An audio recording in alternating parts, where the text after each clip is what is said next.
يا مساء الخير على احلى متابعين لقناتي فرن الابداع. النهارده هنعمل اكله مصريه 100%. هنعمل الكشري بكل حركاته وتكاته زي ما بيقولوا. هنعمل ازاي البصل يطلع معاكي مقرمش وحلو قوي كده واحلى من بتاع المحلات كمان. الطعم هيبقى حلو جدا وكفايه النظافه اللي هتقدميه لعيالك. هنمشي مع بعض الخطوات واحده واحده. ما تنسوش تعملوا لايك وسبسكرايب. اول حاجه هبدا بالبصل معايا. نبدا نقطع بالراحه. انا قطعت البصله نصين وببدا ان انا اقطعها شرايح رفيعه زي ما انتم شايفينها كده عشان تطلع مقرمشه معايا. يعني رفيعه على قد ما تقدري. عندك بالمكنه تمام، بس انا بوريكي عادي بالسكينه. بعد ما قطعتها انا قطعت هنا بصلتين متوسطين، هحطهم هنزل عليهم بنص معلقه صغننه من الملح عشان تطعم معايا. هبدا ان انا بايديا كده هفرفتهم كده ويبقوا كده حلوين بالملح. هنزل عليهم بمعلقتين كبار من النشا وابدا ان انا اغلف كل واحده بالنشا زي ما انتم شايفينها. عندي الطاسه حطها على النار هنزل بيها على طول وفرفتهم برضو وانا بنزلهم.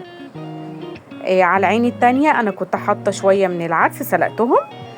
بقلي كده البصل معايا زي ما انتم شايفينه مقرمش ولونه يبقى دهمي، ما تخليهوش يغمق عشان ما يمررش معاكي. هبدا ان انا اطلعه في اي طبق او كده. بصوا زي ما انتم شايفين اهو، لا شارب زيت ولا حاجه. تاني خطوه على طول هبدا اعمل معايا الرز. بنزل بمعلقتين من الزيت اللي هو ممكن تستعمليه اللي حمرنا فيه البصل، بيبقى طعم جدا، او زيت عادي مش مشكله. حطيت معلقتين من الزيت. هنزل على طول بالشعريه معايا حوالي ربع كوبايه من الشعريه لان انا مش هعمل كميه كبيره. هبدا اقلب فيها. الربع كوبايه من الشعريه دي هعمل معاها حوالي كوبايه ونص من الرز بس مش اكتر من كده. عايزه زودي براحتك في المقادير. اول ما يبدا اللون يصفر معايا ويبقى حلو ذهبي كده هنزل على طول بالرز المغسول، الرز المصري المغسول. بعد كده هبدا اقلب فيه تقلبتين زي ما انتم شايفينهم كده لغايه بس ما تتغلف معايا بالزيت عشان يطلع لي مفلفل وحلو. هبدا احط معلقتين صغيرين من الملح. دي معالق صغيره اصغر من معالق الشاي، يعني انت بمقدار معلقه واحده من الشاي. انا حطيت معلقتين بس. هزود الميه بحيث يتغطى الرز معايا وابدا اغطيه واسيبه يستوي على نار هاديه. اول ما يغلي هوطي عليه. في حله تانية هبدا احط معلقه من الزيت اللي هو بتاع البصل اللي انا كنت محمره فيه عشان يبقى طعم يعني. هحط عليه معلقه من الثوم، معلقه كبيره من الثوم المفروم. هبدا اقلبه. اول ما يصفر هنزل عليه بمعلقه صغيره من الكزبره الناشفه المطحونه. هبدا اقلبه كده شويه. اول ما يصفر معايا هبدا ان انا احط في العين التانية نفس الموضوع برضو. حطيت الثوم وهبدا اقلبه بالمنظر ده. ليه؟ عشان اعمل واحده للدقه وهعمل واحده للصلصه معايا. نفس برضو الحركه. اول ما اصفرت نزلت بمعلقه بالكزبره الناشفه. هبدا اقلبها. اول ما تصفر معايا واحده هنزل عليها بنص كوبايه من الميه والتانية هنزل عليها بكوبايتين من عصير الطماطم اللي مضروب. يعني انا دلوقتي اهو بعد ما اتحمرت معايا نزلت بنص كوبايه من الميه مش اكتر من كده. نص كوبايه الميه دي هتعملي دقه حلوه وجميله معايا. هنزل بالليمون. في ناس في المرحله دي بتنزل بالخل، انا ما بحبش طعم الخل في الكشري، بحب الليمون اكتر. فهحط ليمونه كامله هبدا اعصرها كده. صدقوني بيودوه في حته تانية خالص، يعني هتلاقي طعمه مميز جدا. وهنبدا نظبط الملح بتاعه، ملح وكمون وسيكه من الشطه لو انت بتحبيها. مش بتحبيها خلاص براحتك. على العين التانية طبعا انا حطيت حله فيها ميه بتغلي. هحط عليها معلقه صغيره من الملح مش اكتر من كده. وهبدا انزل بالمكرونه بتاعتي.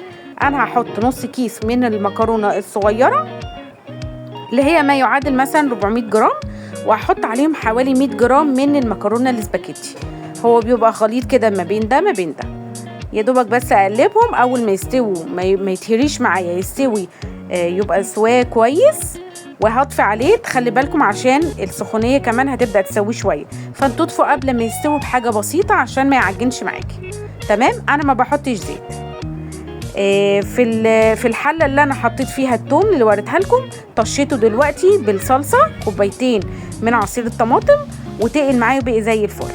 دلوقتي انا كل حاجه سوت معايا زي ما انتم شايفينه. بسم الله ما شاء الله الرز مفلفل وزي العسل.